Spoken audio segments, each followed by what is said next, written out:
ये कराची का city court है। ये इतना हैपनिंग एरिया है, यहाँ पर बहुत रश होता है। और वो जो 50 रुपए की जैकेट खरीदने आया है उसको वो जैकेट पड़ जाएगी 250 की। तो यहाँ पर तो ज़्यादातर फिर आपके पास क्रिश्चियन कम्युनिटी आती होगी इन ड्रेसेस के लिए।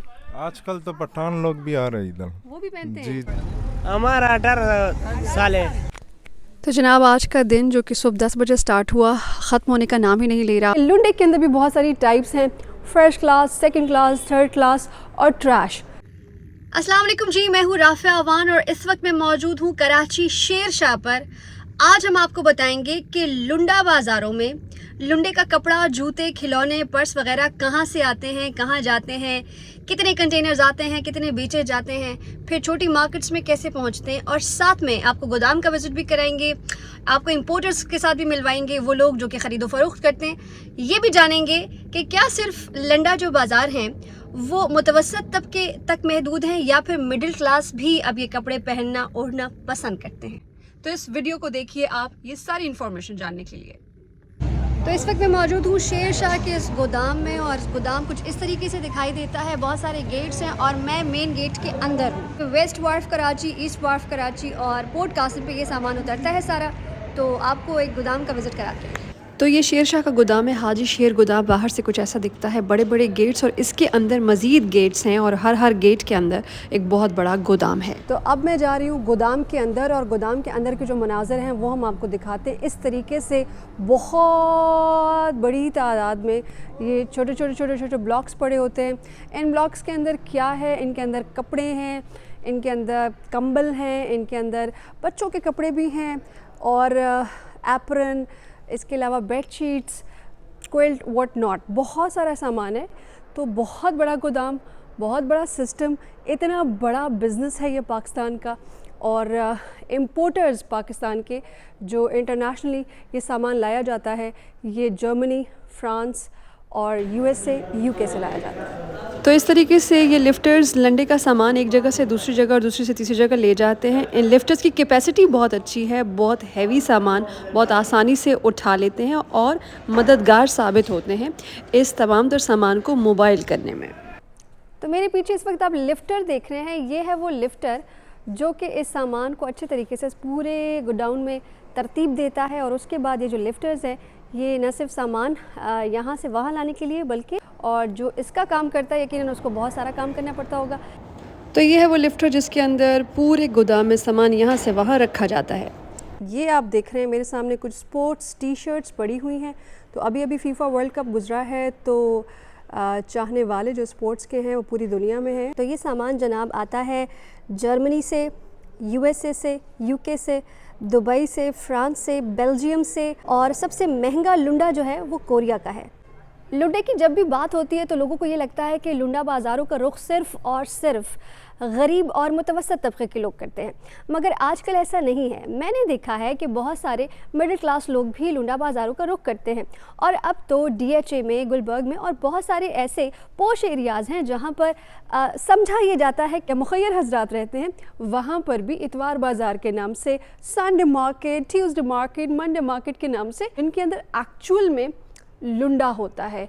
यानी कि लुंडे के अंदर भी बहुत सारी टाइप्स हैं, first class, second class, third class और ट्रैश। जो बिल्कुल कचरा होता है, फटी हुई चीज़ें होती हैं, उसको अपसाइकिल और रीसाइकिल किया जाता है, उसका धागा इस्तेमाल होता है।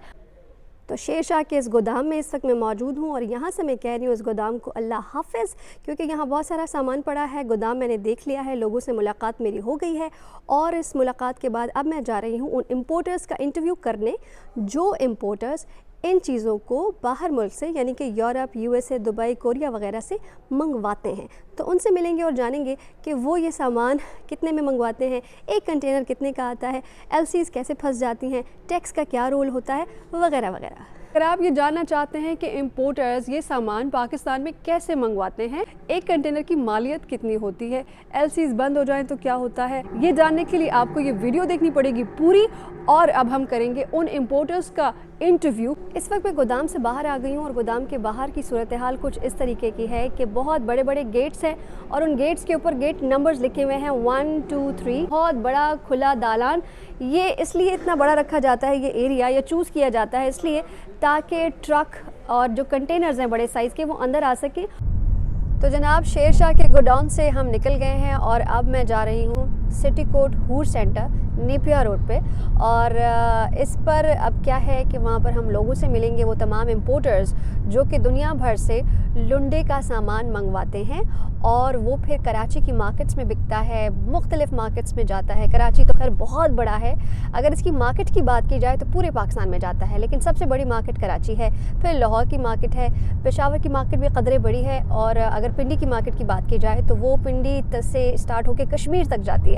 तो आम गाहक की वही ख्वाहिश होती है कि जो पुराने रेट थे उसी रेट में उसको ये सारा सामान मिले, यानी कि सस्ते दामों मिले। अभी भी गाहक के जहन में वही 100, 250 रुपये या 300 रुपये वाला रेट होता है, लेकिन हकीकत ये है कि अब इतना ज़्यादा टैक्स लग चुका है, और जब वो कंटेनर्स आते हैं, वो बंडल्स खुलते हैं और जब वो बिकते हैं तो यकीनन उसमें अब वो प्रॉफिट नहीं रहा जो एक वक्त में लुंडे के काम में एक बहुत बड़ा प्रॉफिट हुआ करता था। तो ये हैं वो कंटेनर्स जिनमें लंडे का सामान पाकिस्तान आता है, और एक कंटेनर के अंदर 22,000 किलो लंडा आता है। ये कराची का सिटी कोट है, ये इतना हैपनिंग एरिया है, यहाँ पर बहुत रश होता है, लोग घूम फिर रहे हैं, बहुत बड़ी बिजनेस मार्केट इसे कहा जाए तो कम नहीं होगा। This is an old Karachi और छोटी छोटी शॉप्स बनी हुई हैं। मैं जा रही हूँ इस वक्त कुछ लोगों का इंटरव्यू करने के लिए, और वो लोग कौन हैं? वो हैं बहुत बड़े बड़े इम्पोर्टर्स। ये सिटी कोट का बैक साइड एरिया है जहाँ पर कुछ ढाबे बने हुए हैं और इस तरह के मनाज़र हैं। This is very interesting. गोदाम के बाद अब मैं आ गई हूँ होल सेल सेंटर में, और ये होल सेल सेंटर है, यहाँ से ठेले वाले सामान उठाते हैं और अपने अपने ठेले पे ले जाकर वो बेचते हैं। तो वो होल सेंटर में बहुत बड़ी बल्क में चीज़ें हैं, कंटेनर्स के कंटेनर्स उतरते हैं, और यहाँ पर क्या होता है कि यहाँ एक एक बंडल लोग आते हैं, परचेस करते हैं। तो इस वक्त मेरे साथ मौजूद हैं Pakistan second hand clothing merchant association के जनरल सेक्रेटरी मोहम्मद उस्मान फारूकी साहब। अस्सलाम वालेकुम साहब, कैसे हैं आप? खैरियत से हैं?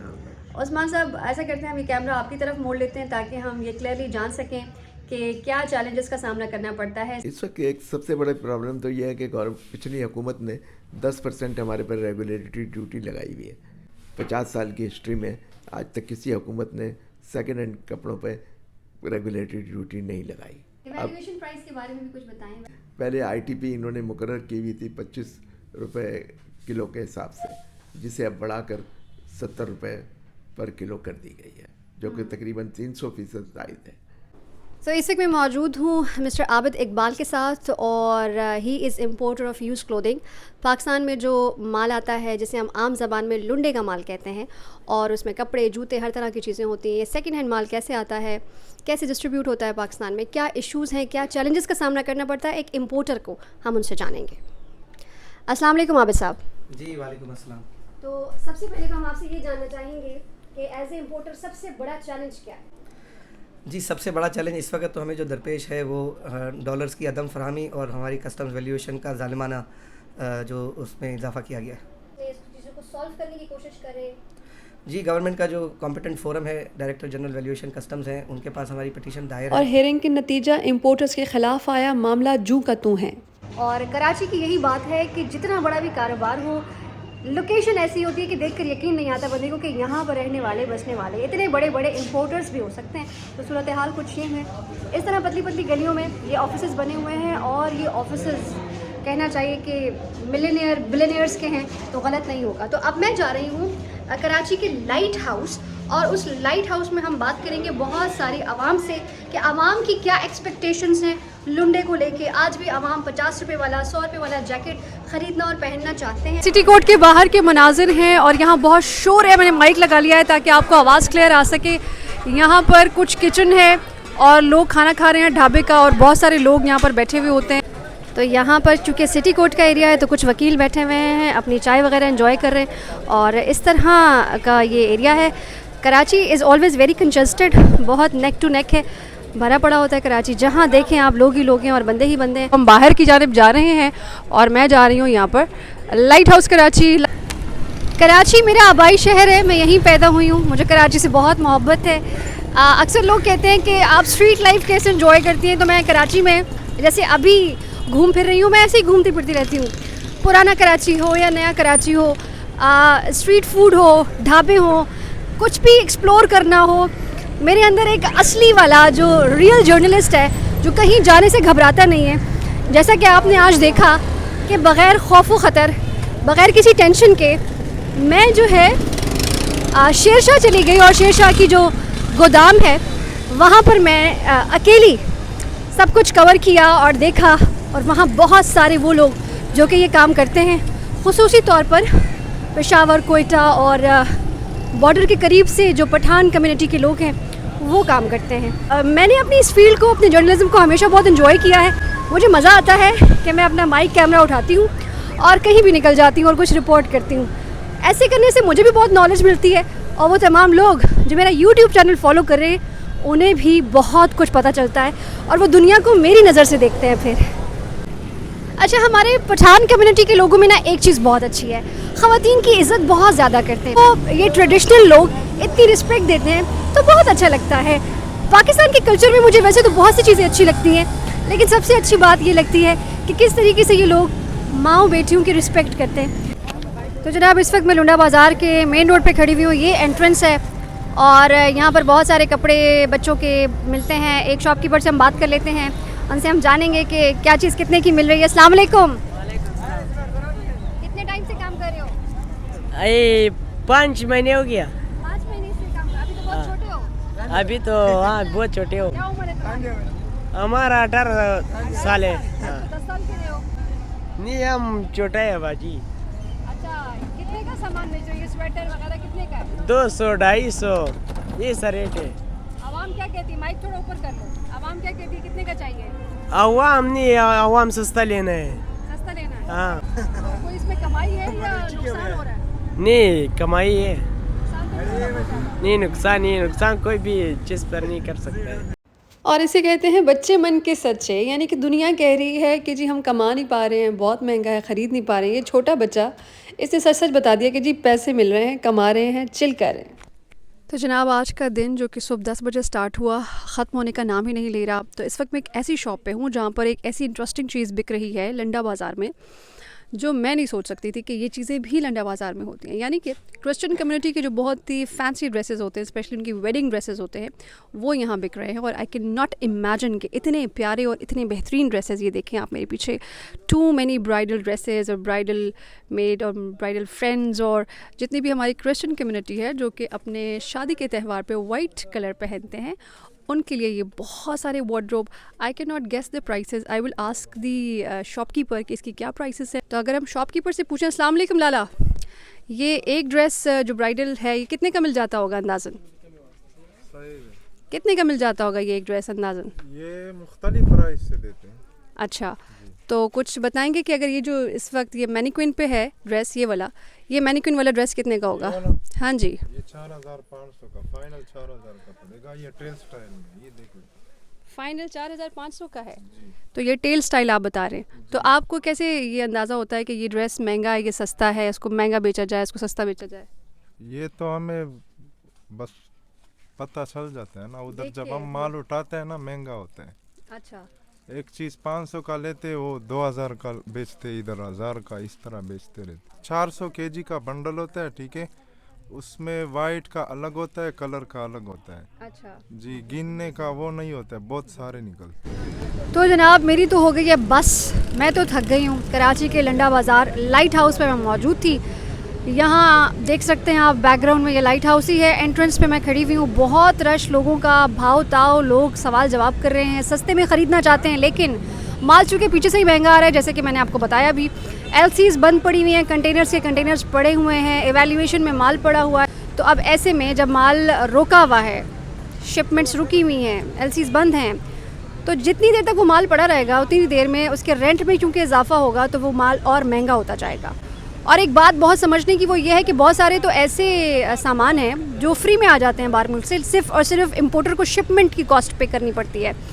लेकिन जब हमारी गवर्नमेंट कोऑपरेट नहीं करेगी इन लोगों के साथ, तो होगा ये कि ये माल जो है, कंटेनर्स पड़े रहेंगे, शिपमेंट्स पड़ी रहेंगी, कॉस्ट बढ़ती रहेगी, रेंट बढ़ता रहेगा।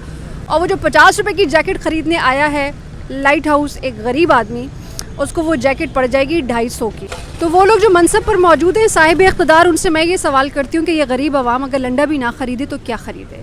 क्या ये गरीब आवाम मर जाए? तो अब कराची के लाइट हाउस को गुड बाय कहने का टाइम आ गया है। आपने मेरा यूट्यूब चैनल सब्सक्राइब करना है और बेल आइकन लाजमी दबाना है और मुझे ये कमेंट में बताना है कि आपके लिए ये वीडियो इन्फॉर्मेटिव थी या नहीं।